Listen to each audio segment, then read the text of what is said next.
Kanina nga ay naging abala ang buong NBA matapos ang sunod-sunod na trade ang naganap mula sa iba't ibang teams. Ipinapakita nito na maraming franchise ang nagsisimula ng mag-reset o maghanda para sa hinaharap.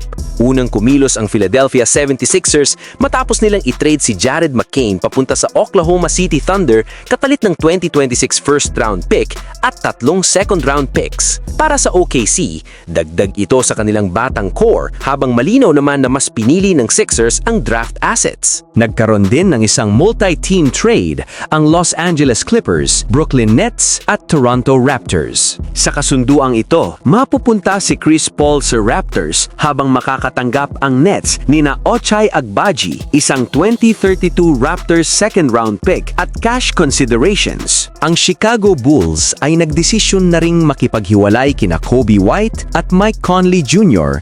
na mapupunta sa Charlotte Hornets. Kapalit nito, nakuha ng Bulls sina Colin Sexton, Ousmane Dieng at 3 second-round picks. Mukhang malinaw na patungo sa retooling phase ang Chicago. Sa Cleveland naman, matapos ang pagkuha nila kay James Harden, nagpapatuloy pa rin ang galawan ng Cavaliers. Ayon sa ulat, napagkasunduan na i-trade si Lonzo Ball at 2 second-round picks papunta sa Utah Jazz. Inaasahang pag-uusapan pa ng kampo ni Ball at ng Jazz ang kanyang long-term future. Pero ang pinaka-pinag-uusapang trade sa ngayon ay ang pag-alis ni Anthony Davis mula sa Dallas Mavericks. Sa deal na ito, mapupunta sa Washington Wizards sina Anthony Davis, Jaden Hardy, D'Angelo Russell at Dante Exum.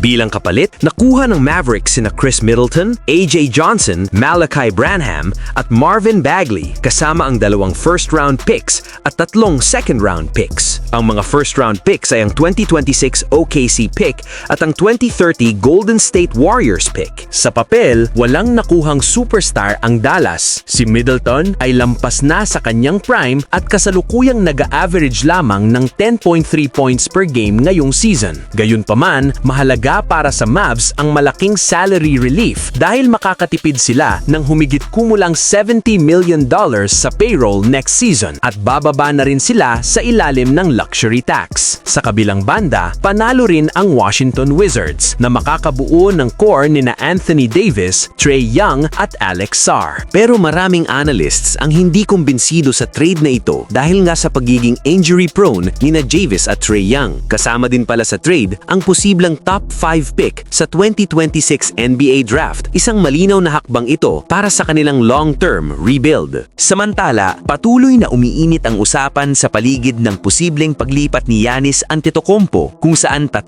kupunan ang malinaw na nangunguna, ang Golden State Warriors, Miami Heat at Minnesota. Lahat ng 3 team ay may kakayahang maglatag ng solid at kapani-paniwalang trade packages kaya nasa kamay na ngayon ng Milwaukee Bucks front office kung alin ang pipiliin nila. Ayon sa mga lumalabas na ulat, mas bukas umano si Giannis sa posibilidad na mapunta sa Miami o Minnesota. Gayunpaman, pagdating sa usapang draft picks, ang Warriors pa rin ang sinasabing may pinakamalakas na alok. Sa panig ng Timberwolves, ang pag-trade kay Mike Conley ay nagbigay sa kanila ng karagdagang flexibility para maisingit si Giannis sa kanilang salary structure. Kung sakaling hindi matuloy ang trade bago ang deadline at umabot ito sa off-season, isang team na maaaring sumali sa usapan ay ang Los Angeles Lakers. Ayon kay Mark Stein, Si Luka umano ang maaaring magsilbing pangunahing panghikayat ng Lakers kay Giannis. Ngunit sa ngayon ay limitado ang galaw ng kupunan dahil sa kontrata ni LeBron. Posibleng magbago ito sa off-season kung saan kakailanganin ng Lakers ang ilang roster adjustments, kabilang ang pay cut o trade ng ilang role players. Sa ngayon, bahagyang nasa likod pa ang Lakers habang handa na ang Warriors, Heat at Timberwolves na ibigay ang kanilang best offer.